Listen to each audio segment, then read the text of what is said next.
Assalamualaikum warahmatullahi wabarakatuh. Alhamdulillahirabbil alamin. Allahumma shalli wa sallim wa barik ala Muhammad wa ala alihi wa sahbihi ajma'in. Alhamdulillahirabbil alamin. Puji syukur kehadirat Allah Subhanahu wa taala yang telah melimpahkan nikmat kepada kita. Semoga Allah Subhanahu wa taala menjaga dan melindungi kita dari segala penyakit. Insya Allah pada kesempatan hari ini kita bersama-sama belajar materi BTA tentang ilmu tajwid. Apa yang dimaksud dengan ilmu tajwid? Ilmu tajwid secara bahasa artinya baik, indah, bagus. Namun ilmu tajwid secara istilah adalah memperindah bacaan Al-Quran sesuai makhraj, tempat keluar huruf, sifat, dan bacaannya. Ilmu tajwid adalah ilmu yang mempelajari cara membaca Al-Quran. Sedangkan hukum mengamalkan ilmu tajwid, hukum ketika kita membaca Al-Quran sesuai kaidah ilmu tajwid, hukumnya fardu ain. Alhamdulillahirabbil alamin. Pada kelas 4, kelas 5 kita sudah mempelajari ilmu tajwid, yaitu hukum bacaan nun, hukum bacaan mim, lalu mat.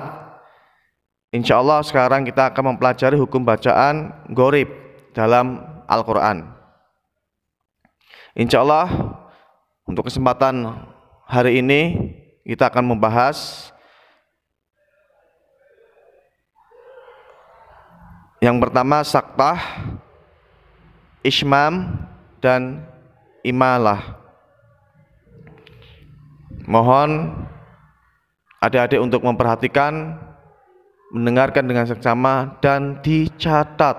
Ingat, dicatat. Salah satu adab menuntut ilmu adalah mencatat ilmu, agar nanti suatu saat nanti kita bisa murojaah tentang ilmu tersebut. Gharib. Apa itu gharib? Artinya asing. Maksud gharib adalah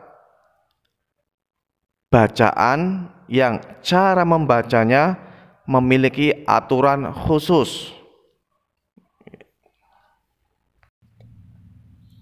Bacaan gharib yang pertama saktah. Apa yang dimaksud dengan saktah? Yaitu berhenti sebentar tanpa nafas. Sekali lagi, yang dimaksud dengan saktah adalah berhenti sebentar tanpa nafas. Contohnya di surat Al-Kahfi ayat 1-2, surat Yasin ayat ke-52, surat Al-Qiyamah ayat ke-27, dan surat Al-Mutaffifin ayat ke-14. Bagaimana cara kita membaca ketika ada saktah? Ya. Mohon diperhatikan surat Al-Mutaffifin ayat ke-14. Cara membaca yang benar adalah kallabal rana ala qulubihim ma kanu yaksibun. Ketika kita membaca kalabal, itu kita harus berhenti sebentar tanpa nafas. Kalabal. Nah, ini kita berhenti sebentar tanpa nafas, kemudian rona. Nah, seterusnya. Jadi saktah itu berhenti sebentar tanpa nafas. Ya, jangan sampai ketika kita membaca surah Al-Mutaffifin ayat ke-14 di situ ada saktah, kita membaca seperti ini. Ini yang keliru. Kalabal. Nah, kita narik nafas, tapi kita berhenti tidak bernafas. Kalabal rona ala qulubihim ma kanu yaksibun. Nah, itu contoh bacaan gharib saktah. Yang kedua yaitu ismam. Apa yang dimaksud dengan ismam? Artinya menambahkan domah yang terbuang dengan isyarat bibir.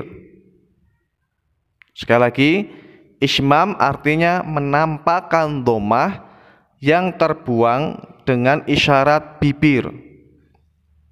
Isyarat bibir dimunculkan dengan cara memajukan bibir atau memonyongkan bibir ketika sedang membaca gunah.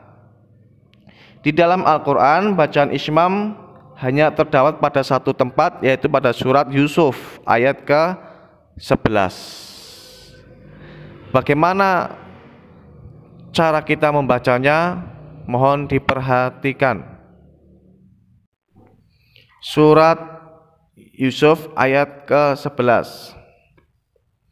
Cara membacanya, qalu ya abana malaka la ta'manna ala Yusuf wa inna lahu lanasihun. Penjelasannya, jadi bacaan di surat Yusuf ayat 11 itu yang terdapat ismam itu terletak di la ta'manna. Itu ya. Sekali lagi, bacaan ismam itu terletak pada bacaan la ta'manna ya. Jadi ketika kita membaca la ta'manna itu ketika kita membaca la ta'manna itu gunah, kemudian bibir kita seolah membaca domah, namun domah itu tidak dibaca, memberikan isyarat bibir sedikit dimajukan atau dimonyongkan gitu ya.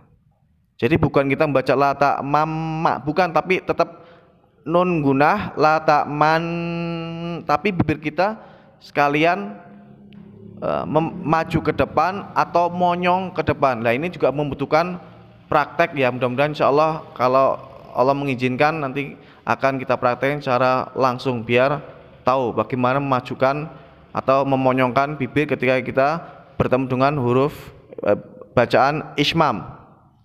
Yang ketiga, imalah. Imalah artinya pembacaan fathah yang miring ke kasroh. Sekali lagi, imalah artinya pembacaan fathah yang miring ke kasroh. Contoh surat terdapat pada surat Hud ayat 41. Bagaimana cara membacanya? Mohon perhatikan. Wa qala rakabu fiha bismillahi majreha wa mursaha. Jadi bacaan imalah itu terdapat pada majreha. Jadi ro pada surat Al-Hud ayat ke-41 itu dibaca re, bukan ro. Walaupun lafadznya itu ada fathahnya, namun karena ini bacaan gharib maka cara membacanya